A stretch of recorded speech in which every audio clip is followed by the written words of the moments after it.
बहुत पुराने वक्तों की बात है। बसरा की किसी बस्ती में एक मालदार शख्स रहता था जिसका नाम शहरयार था। वह रेशम के कपड़ों का कारोबार करता था। चूंकि वह अपने बाप का इकलौता बेटा था, इसलिए उसके बाप की वफात के बाद उसे सारा कारोबार और जायदाद विरासत में मिली थी। उसका कारोबार इस कदर फैल चुका था कि उसके कपड़े न सिर्फ बगदाद के बाजारों में बिकते थे, बल्कि वह अपने काफिलों के साथ लुबनान और मिस्र के दूर दराज इलाकों तक कारोबार के लिए सफर करता था। उसकी दौलत दिन ब दिन बढ़ती जा रही थी और वह बेहद अमीर हो गया था। उसकी शोहरत हर जगह फैल चुकी थी। उसने बसरा में एक महलनुमा घर बनवाया था जहां हर किस्म की आसाइश मौजूद थी। नौकर, चाकर और कनीजें उसकी खिदमत के लिए हर वक्त तैयार रहती थीं। मुख्तसर यह कि वह एक आलीशान और खुशहाल जिंदगी गुजार रहा था। फिर कुछ अरसे बाद शहरयार ने एक बेहद नेक और बाअखलाक लड़की से शादी कर ली। शुरू में सब कुछ ठीक रहा, लेकिन आहिस्ता आहिस्ता शहरयार की बीवी को उसकी बहुत सारी बुरी आदतों का पता चलने लगा। लेकिन फिर भी वह उसकी तमाम आदतों को नजरअंदाज कर दिया करती थी। लेकिन शहरयार की एक सबसे बुरी आदत यह थी कि वह बेटियों से सख्त नफरत करता था, और शायद उसे यह आदत उसके बाप से मिली थी। वह अपने बाप की इकलौती औलाद था और उसके घर में पैसे की खूब रेल पैल थी। इसलिए वह भी अपने बाप की तरह यह समझता था कि बेटे वालदैन के लिए ज्यादा फायदेमंद होते हैं। वह कारोबार करके दौलत कमा सकते हैं और बाप की शान बढ़ाते हैं, जबकि बेटियां कुछ नहीं कर सकती। उनकी परवरिश पर पैसा बर्बाद होता है, और अगर बेटी अच्छी ना निकले तो खानदान की इज्जत पर दागा लगा सकती है।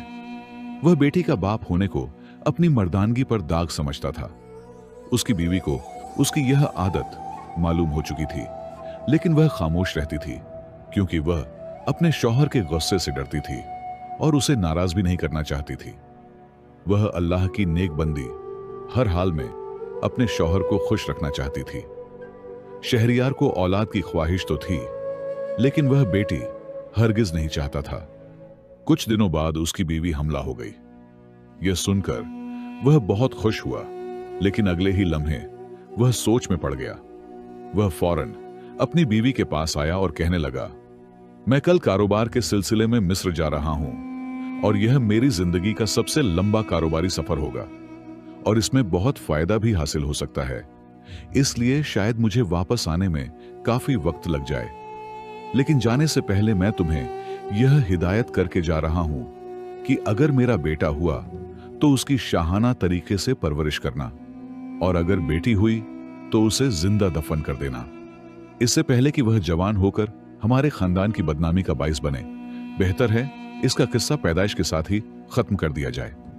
यह कहकर शहरयार उठा और घर से बाहर चला गया, लेकिन उसे इस बात का इल्म नहीं था कि उसकी यह बात उसकी बीवी के लिए कितनी नागवार होगी। उसकी बीवी का दिल टूट गया। वह बहुत गमगीन हुई, लेकिन अपने आंसुओं को छिपाया। उसने अपने शौहर को अलविदा किया और अपने कमरे में जाकर रोने लगी। वह बेहद परेशानी में मुब्तला थी और सोच रही थी कि अगर उसके यहां बेटी हुई तो वह क्या करेगी। उसे बेटियां बहुत पसंद थीं, लेकिन वह अपने जालिम शौहर के सामने मजबूर थी। औलाद तो अल्लाह के हाथ में होती है। वह जिसे चाहे बेटी दे, जिसे चाहे बेटा, जिसे चाहे दोनों अता करे और जिसे चाहे इस नेमत से महरूम रखे। सब कुछ अल्लाह के हाथ में है।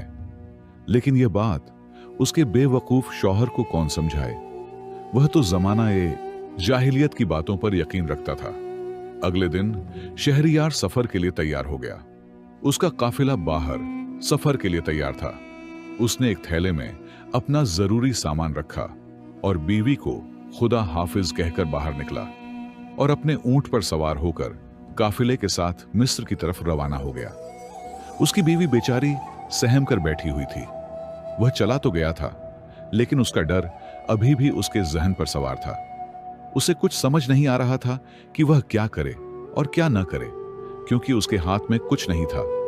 हां, एक चीज जरूर थी, वह सिर्फ दुआ ही कर सकती थी, और उसने सोचा कि उसे दुआ करनी चाहिए। वह रोजाना 5 वक्त नमाज पढ़ती और अल्लाह से दुआ करती, या अल्लाह, मुझे बेटा अता कर ताकि मैं अपने शौहर के जुल्म से बच सकूं। लेकिन अल्लाह को कुछ और ही मंजूर था। कहते हैं एक चाहत इंसान की होती है और एक चाहत अल्लाह की होती है, लेकिन होता वही है जो अल्लाह की चाहत होती है। वक्त गुजरता गया और बलाखिर वह दिन आ गया जब उसके यहां एक खूबसूरत बेटी पैदा हुई। बेटी को देखकर वह बहुत खुश हुई, लेकिन यह खुशी चंद लम्हों में खत्म हो गई, क्योंकि उसे अपने शौहर की हिदायत याद आ गई। वह अपनी बेटी को अपने हाथों से जिंदा दफन नहीं कर सकती थी, क्योंकि कोई मां अपने बच्चे को इस तरह नहीं मार सकती।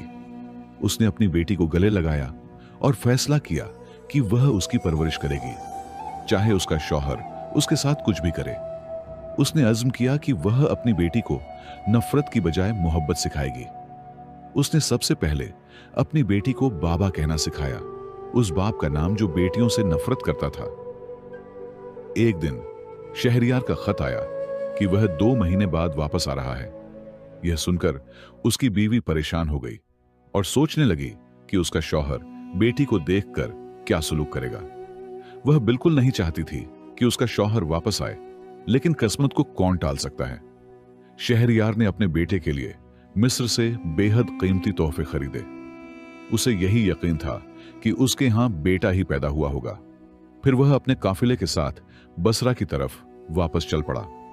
यह सफर उसके लिए वाकई बहुत फायदेमंद साबित हुआ था और वह और ज्यादा मालदार हो चुका था। वह कई दिनों तक सफर करता रहा और बलाखिर वह दिन आ गया जब शहरियार घर वापस आया। घर पहुंचते ही वह अपनी बीवी से चिल्लाया, जल्दी से मेरे बेटे को लेकर आओ। उसकी बीवी बाहर आई और उसने सलाम किया। उसके पीछे उसकी नन्ही बेटी बा कहती हुई कमरे से निकली। उसे देखते ही शहरियार का गुस्सा आसमान पर पहुंच गया। उसके हाथों से कीमती तोहफों के जो थैले थे वह जमीन पर गिर गए। वह अपनी बीवी पर चिल्लाने लगा, मैंने तुमसे बेटा मांगा था और तुमने बेटी पैदा की। मैंने जो कहा था तुमने उस पर अमल नहीं किया। अब मैं यह काम खुद करूंगा। उसकी बीवी रोने लगी और उससे इल्तिजा करने लगी कि वह यह जुल्म न करे, लेकिन शहरियार के दिमाग पर पर्दा पड़ चुका था। वह काफी अरसे बाद घर वापस आया था और घर वापस आते ही अल्लाह के अजाब को दावत दे रहा था। उसने अपनी नन्ही बेटी को उठाया और जंगल की तरफ चल पड़ा। बेटी को कोई खबर न थी कि उसका बाप उसे कहां ले जा रहा है। जंगल में पहुंचकर उसने एक जगह पर बेटी को बिठाया और गड्ढा खोदने लगा। बेटी अपनी गुड़िया के साथ खेल रही थी। इतने में जंगल से एक अल्लाह का दरवेश गुजर रहा था। उसकी नजर शहरियार पर पड़ गई और वह रुक कर देखने लगा। शहरियार जब गड्ढा खोदने से फारिग हुआ तो उसने अपनी बेटी को उठाया और उसे गड्ढे में बिठा दिया और उस पर मिट्टी डालने लगा। बेटी बेचारी को कुछ नहीं पता था कि उसका बाप उसके साथ क्या कर रहा है। यह मंजर देखकर दरवेश का कलेजा मुंह को आ गया। उसने ऊंची आवाज में कहा, ऐ जालिम आदमी, यह तुम क्या कर रहे हो? क्यों अल्लाह के अजाब को दावत दे रहे हो? यह तेरी बेटी है, अल्लाह की अमानत है। इसे मारने से डर, यह बहुत बड़ा गुनाह है। बेटियां रहमत हैं, इनसे नफरत न कर। जमाना ए जाहिलियत से बाहर आओ। दरवेश की बातों से शहरियार का दिल कुछ नरम हुआ। उसने बेटी को दफन न किया और उसे वापस घर ले गया, लेकिन उसकी बेटियों से नफरत में कोई कमी न आई। जब वह घर वापस आया तो बेटी को उसके हाथ में देखकर उसकी बीवी भागकर उसकी तरफ लपकी और रो रो कर उसके हाथ पांव चूमने लगी। वह खुदा का शुक्र अदा करने लगी कि उसे उसकी बेटी वापस मिल गई। शहरियार अपनी बेटी से छुटकारा तो न पा सका, लेकिन घर वापस आने के बाद वह अपनी बीवी से बदतमीजी करता रहा। वह अपनी बेटी को देखकर हर वक्त गुस्सा करता और उसे ताने देता। उसकी बीवी सब्र करती रही और अपनी बेटी की परवरिश करती रही। वह अपनी बेटी को हर तरह की मोहब्बत देती और उसे अच्छे अखलाक सिखाती। वह बेटी को उसके बाप की नफरत करने से रोकती और उसे प्यार से पालती। वक्त गुजरता गया और बेटी कुछ बड़ी हो गई। इस दौरान शहरियार की बीवी बीमार हो गई। शहरियार ने उसका बिल्कुल ख्याल न रखा।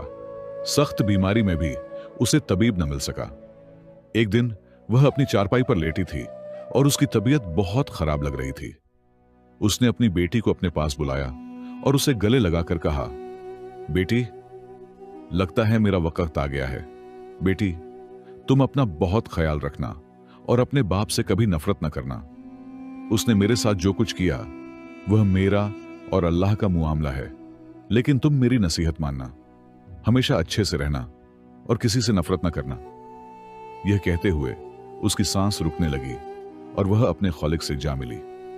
बेटी अपनी मां को मुर्दा देखकर धाड़े मार मार कर रोने लगी। उसके लिए यह लम्हा क़यामत से कम न था। उसकी चीखें सुनकर आसपास के लोग और रिश्तेदार जमा हो गए। शाम को उसकी मां को दफन कर दिया गया। शहरयार को अपनी बीवी की मौत का कोई दुख न हुआ। कुछ दिन बाद उसने दूसरी शादी कर ली। बेटी सारा दिन अपनी मां के कमरे में पड़ी रहती। उसके बाप ने यह सोचते हुए उसे घर से निकलने न दिया कि कहीं वह बाहर किसी के साथ मुंह न काला कराए, और उसकी शादी भी न की। वह भी अपनी मां की तरह बहुत नेक और बाअखलाक निकली। वह बेचारी घर के सारे काम करती और अल्लाह की इबादत में मशगूल रहती। शहरयार ने उसकी शादी भी न की और न कभी उसका ख्याल रखा कि उसने क्या पहना है, क्या खाया है। इतना माल होने के बावजूद उसने कभी उसे नए कपड़े लेकर नहीं दिए। उसने सारी जिंदगी अपनी मां के पुराने कपड़ों में गुजारी। शहरयार ने कभी उसकी खबर न ली कि वह कैसी है। वह अपनी नई शादी में मशगूल रहा। वक्त गुजरता गया और शहरयार के 2 बेटे पैदा हुए। वह जवान हुए और शहरयार का कारोबार संभालने लगे। उम्र बढ़ने की वजह से शहरयार अब बीमार रहने लगा। उसकी नई बीवी उसका बिल्कुल ख्याल न रखती थी। उसे सिर्फ शहरयार की दौलत से मतलब था। उसके बेटों का रवैया भी बाप के साथ बहुत बुरा था। उन्होंने शहरयार की सारी जायदाद आपस में जबरदस्ती बांट ली और उसके हाथ में कुछ न छोड़ा। वह शहरयार जो ऐश ओ आराम की जिंदगी गुजारता था, अब मुफलिसी की जिंदगी गुजारने पर मजबूर हो गया। उसे कोढ़ की बीमारी हो गई। उसकी हालत देखकर उसके बेटों और बीवी ने उससे नफरत करना शुरू कर दिया। उन्हें डर था कि यह बीमारी उन्हें भी न लग जाए, इसलिए उन्होंने शहरयार और उसकी बेटी को घर से निकाल दिया। इस मुश्किल वक्त में शहरयार की बेटी ही उसके काम आई। वह अपनी मां की नसीहत की वजह से अपने बाप से नफरत न कर सकी। वह अपने बाप को उसी जंगल में ले गई जहां वह कभी उसे दफन करने के लिए लेकर गया था। वहां उसने एक झोंपड़ी बनाई और अपने बाप की देखभाल शुरू कर दी। शहरयार को अपने के पर शर्मिंदगी होने लगी। उसे अपने सारे जुल्म याद आने लगे। उसका दिल चाहता था कि वह खुद एक गड्ढा खोदकर उसमें गिर जाए। जिस बेटी से वह नफरत करता था वही आज उसका सहारा बनी। जिन बेटों पर वह फख्र करता था उन्होंने उसे घर से निकाल दिया। उसे अपनी गलती का एहसास हुआ, लेकिन अब सब कुछ उसके हाथ से निकल चुका था। वह अपनी बेटी से रोते हुए मुआफी मांगने लगा। बेटी, मैंने तुम पर और तुम्हारी मां पर बहुत जुल्म किया। जो कुछ मेरे साथ हो रहा है वह मेरे अमाल की सजा है। बेटी ने अपने बाप को मुआफ कर दिया और उसे अपनी मां की कब्र पर ले गई।